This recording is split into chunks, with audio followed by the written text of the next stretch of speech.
Hello friends, welcome back to basic info. आप लोग कैसे हैं फ्रेंड्स? आशा करता हूं कि आप लोग अच्छे ही होंगे। आज हम लोग ये बात करने वाले हैं कि 2024 में सरकार किसकी बनने वाली है और इससे क्या इम्पैक्ट पड़ेगा शेयर मार्केट पे। शेयर मार्केट पे क्या इम्पैक्ट पड़ेगा, क्या पॉजिटिवली रिस्पॉन्स करेगा या नेगेटिवली रिस्पॉन्स करेगा। तो इसके लिए कुछ रिकॉर्ड्स या कुछ जानकारी मैं आपके लिए लेके आया हूँ जो आप लोगों के लिए हेल्पफुल होगा अगर आप इन्वेस्टमेंट पर्पज से अगर आप इन सब इन्फॉर्मेशन को ढूंढ रहे हैं। तो आइए फ्रेंड्स, वीडियो को स्टार्ट करते हैं। अगर चैनल पे नए हैं तो चैनल को सब्सक्राइब कर लें। इसी तरीके की कुछ वीडियोस मैं आपके लिए लेके आता रहूँगा। चैनल को सब्सक्राइब करें और बेल आइकन को भी प्रेस कर दें। तो फ्रेंड्स, आपको कुछ बातें बताता हूँ कि गवर्नमेंट चेंज होने पे होता क्या है। अगर गवर्नमेंट चेंज होती है तो गवर्नमेंट चेंज होने के बाद ये हो सकता है कि अगर अभी जो गवर्नमेंट है वो गवर्नमेंट नहीं आती है तो फिर पॉलिसीज़ में काफ़ी कई बार नई गवर्नमेंट जो आती है वो पॉलिसीज़ में चेंजेस करती है। मार्केट में क्या होता है कि वो रिस्पॉन्ड अच्छे से नहीं करता है, पॉजिटिवली रिस्पॉन्ड नहीं करता है। फॉरेन जो इन्वेस्टर्स होते हैं वो मार्केट में कम आने लगते हैं और स्टेबिलिटी कम दिखती है, तो इसीलिए फॉरेन इन्वेस्टर्स भी कम आते हैं। लेकिन जैसे जैसे नई गवर्नमेंट आती है, नई पॉलिसीज़ लेके आती है, तो मार्केट आज ना कल उसको अडॉप्ट करके वो पॉजिटिव मैनर में मीन्स अडॉप्ट कर लेती है और स्टेबल हो जाती है। लेकिन उसको स्टेबल होने में समय लगता है। तो क्या अगर जो गवर्नमेंट है, एनडीए की गवर्नमेंट आती है तो क्या रिस्पॉन्स होगा, अगर एनडीए की गवर्नमेंट नहीं आती है तो क्या रिस्पॉन्स होगा। तो इसके लिए मैं आपको बताना चाहूँगा, जो हमारी एक यूबीएस संस्थान है, यूबीएस आप नेट पर भी सर्च कर सकते हो, उन्होंने सर्वे किया है, उनकी कुछ रिपोर्ट्स आई है, उसके अकॉर्डिंग मैं आपको कुछ इन्फॉर्मेशन देना चाहूँगा।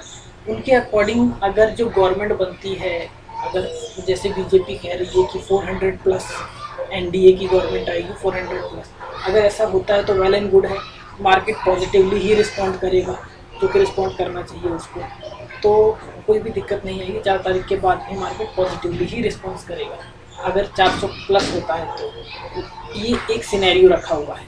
इसका आगे दूसरा सिनेरियो भी रखा हुआ है फ्रेंड्स की अगर अगर 400 प्लस जो है, 400 प्लस नहीं आती है लेकिन फिर भी मेजॉरिटी में बीजेपी रहती है और खुद ही गवर्नमेंट बना लेती है, किसी और दल की ज़रूरत नहीं पड़ती है, तो भी मार्केट पॉजिटिवली ही रिस्पॉन्स करेगा। तीसरा सिनेरियो ये बनता है कि अगर गवर्नमेंट बनती है लेकिन 272 जो सीट्स चाहिए गवर्नमेंट बनाने के लिए, वो सीट्स जो बीजेपी को मिलती है वो एनडीए के सपोर्ट से, मतलब वो बीजेपी प्लस उसके सहायक दलों के वजह से 272 आता है, तब भी मार्केट थोड़ा कम लेकिन पॉजिटिवली रिस्पॉन्स करेगी। तो ये यूबीएस के अकॉर्डिंग है। और बताना चाहूँगा, अगर ये हुआ तो, अगर मैं जोड़ता जा रहा हूँ कि अगर ऐसा हुआ तो ऐसा हो सकता है, अगर वैसा हुआ तो वैसा हो सकता है। ये कुछ अनसर्टेनिटी है, लेकिन अगर ऐसा हुआ तो ये कुछ रिपोर्ट्स जो है यूबीएस के थ्रू पब्लिश की गई है या उनके बारे में आप पढ़ सकते हैं नेट पे जा करके, वही विश्लेषण मैं आपको बस एक्सप्लेन कर रहा हूँ।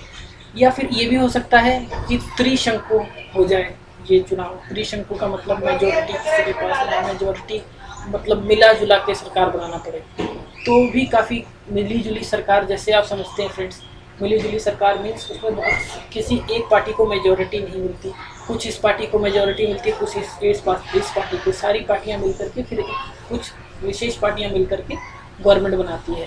तो इस केसेस में क्या होगा, इस केसेस में जैसे कि बीजेपी के पास ज़्यादा सीटें हैं और दूसरी अन्य पार्टियों के पास कुछ सीटें हैं, अगर बीजेपी और उनका गठबंधन होता है और गवर्नमेंट बनती है तो भी पॉजिटिवली रिस्पॉन्स कर सकती है, लेकिन कम पॉजिटिवली रिस्पॉन्स कर सकती है। मतलब मार्केट में जो बिलीव है वो बिलीव उस तरीके का नहीं रहेगा, लेकिन फिर भी बिलीव रहेगा तो वो पॉजिटिव वे में मार्केट बिहेव कर सकती है।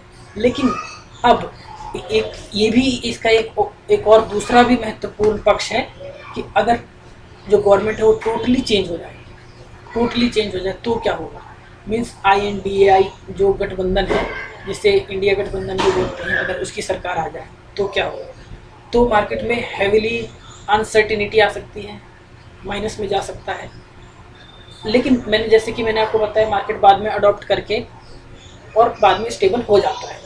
शुरुआत के दिनों में या शुरुआत के महीनों में कुछ समय लेता है, फिर उसके बाद मार्केट किसी की भी गवर्नमेंट है बाद में स्टेबल हो जाता है उसके अकॉर्डिंग। लेकिन मैं आपको बताना चाहूँगा, पॉलिसी चेंजेस हो सकते हैं, काफ़ी प्रकार की पॉलिसीज चेंजेस हो सकते हैं। जो एनडीए सरकार में जो पॉलिसीज़ हैं उन पॉलिसी को चेंज करना पड़ सकता है। नई गवर्नमेंट अगर आती है INDAI की तो पॉलिसी चेंज होगा, जिसकी वजह से मार्केट में अनसर्टेनिटी होगी। फॉरेन इन्वेस्टर्स जो हैं वो कम इंटरेस्ट दिखाएंगे इंडियन मार्केट पे। तो ये सारी चीज़ें हो सकती हैं फ्रेंड्स। अब देखते हैं होता क्या है। चुनाव, छठे चरण का चुनाव हो चुका है, लास्ट चरण का चुनाव बचा हुआ है जो 1 तारीख को चुनाव होने वाला है, उसके बाद 4 तारीख को रिजल्ट है। तो हम आप सब मिल के देखते हैं क्या होता है। आई होप अच्छा ही होगा और मार्केट पॉजिटिवली ही रिस्पॉन्स करेगा। तो देखते हैं फ्रेंड्स, तब तक के लिए जुड़े रहिएगा चैनल को। वीडियो आपके लिए लेके आ रहा हूँ, प्लीज़ सब्सक्राइब कर दीजिए, अच्छा लगा होगा। और जो खामियां रही होगी उसके बारे में भी आप कमेंट कर दीजिए प्लीज़।